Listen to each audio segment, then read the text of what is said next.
నాకేదైనా ఒకటేసారి, అది ఫ్రెండ్ అయినా, ఫ్యామిలీ మెంబర్ అయినా, ఒక హస్బెండ్ అయినా, ఎవరైనా. సరే నేను మీకు స్టార్టింగే చెప్పా నేను ఏమో మీరు ఎంతమందితో మాట్లాడారో ఏమో నాకు తెలియదు. నాకు వద్దు. పర్ఫెక్ట్ అంటే పర్ఫెక్ట్ గానే ఉండాలి. అది ఎవరైనా కూడా ఒక్కసారి నా దగ్గర తేడా వస్తే నేను మళ్ళీ వెనక్కి తిరిగి చూడలేదు, ఇప్పటి వరకు చూడను కూడా.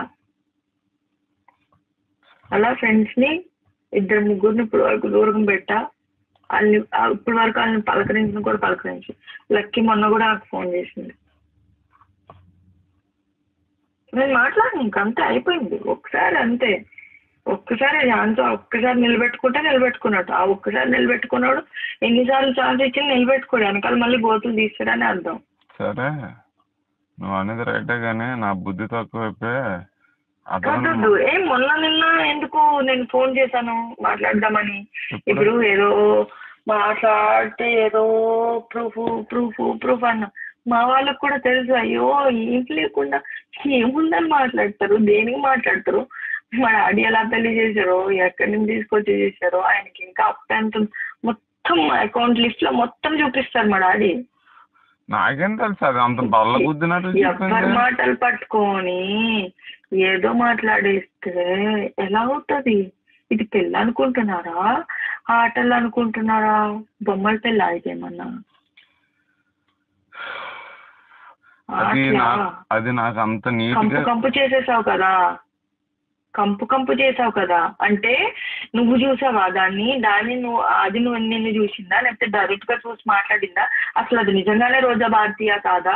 ఇవన్నీ నేను కనబెడతాను. ఇప్పుడు సోషల్ మీడియాలో రోజా భారతి అని కొడితే నాకు ఈ రోజు వచ్చేస్తే బోల్డని, ఎందుకంటే ఆమెను ఫాలో అవ్వకపోయినా కూడా ఆమెకి కొడితే వచ్చేసి. ఇప్పుడు ఇదే రోజా భారతి అనేది నాతో పనిచేసింది అన్నది ఆ రవి ప్రశాంత్ రెడ్డికి కూడా తెలుసు. దాని ఫోటో యూజ్ చేసుకొని ఒక అమ్మాయితో పెట్టి మాట్లాడి ఉండొచ్చు.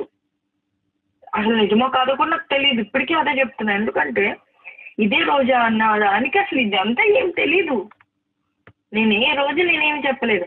ఇంకా అసలు ఇదంతానే ప్రేమ అనేదే లేదు. ఇంక పెళ్ళి అయిపోయిందా? ఎంత ఫన్నీగా ఉంది తెలుసా నాకు ఈ రోజుకి.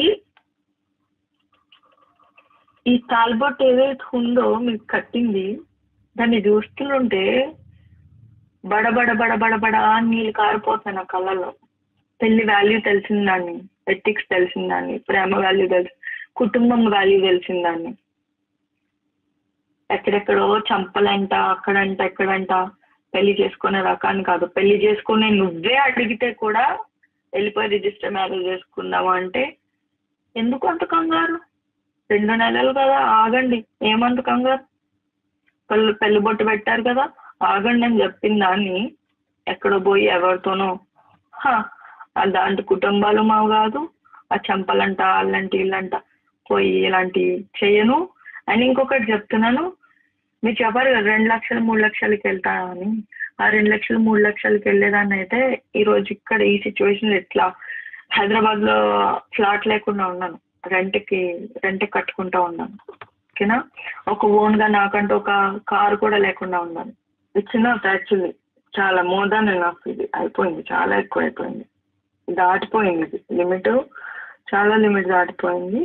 అండ్ ఇప్పుడు నా పేరెంట్స్ కూడా ఇంకా ఛాన్స్ లేదు, వాళ్ళు నమ్మే ఛాన్స్ లేదు, వాళ్ళు మీతో ఇచ్చి పంపించే ఛాన్స్ లేదు, నేను వచ్చే ఛాన్స్ అస్సలు లేదు. నాకు ఇలాంటి మొగుడు వద్దు, ఇలాంటి మనిషి నా లైఫ్లో వద్దు. ఫ్రెండ్గా ఉంటేనే ఇలాంటి వాళ్ళని నేను ఇలా వెనక్కి తిరిగి చూడుకుని వెళ్ళిపోతానే. అలాంటిది ఒక మొగుడు అంటే అలాంటి పరిస్థితిలో జీవితాంతం ఎట్లా మోస్తాను అనుకున్నాను. ఇప్పుడు ఏదైతే నా మీద వేసారో అవన్నీ డెఫినెట్గా రావు. కానీ అదే అల్లని తీసుకొని వచ్చి మొత్తం అందరి ముందు నేను చెప్పించగలను. ఒకవేళ నేను చెప్తున్నాను కదా, ఆమెకి ఇవన్నీ తెలీదు. పాపం అసలు ఆమెకి ఇవన్నీ తెలియదు. నేను ఏ రోజు చెప్పలేదు, నేను షేర్ చేసుకోను. ఎవరో పోయి ఇలా ఒక సైకో ఉన్నాడు, ఒక సైకో నా వెనకాల ఇలా తిరిగాడు, పెళ్లి ప్రేమ అన్న మాట కూడా రోజాకు నేను చెప్పుకోలేదు ఏ రోజు. అలాంటిది ఆమె చెప్పిందంటే అది నేను నమ్మలేకపోతున్నాను. ఒకవేళ ఆమె నిజమైతే దాన్ని లాక్కొని వచ్చి అది చెప్పాల్సిందే, ప్రూవ్ చేయాల్సిందే.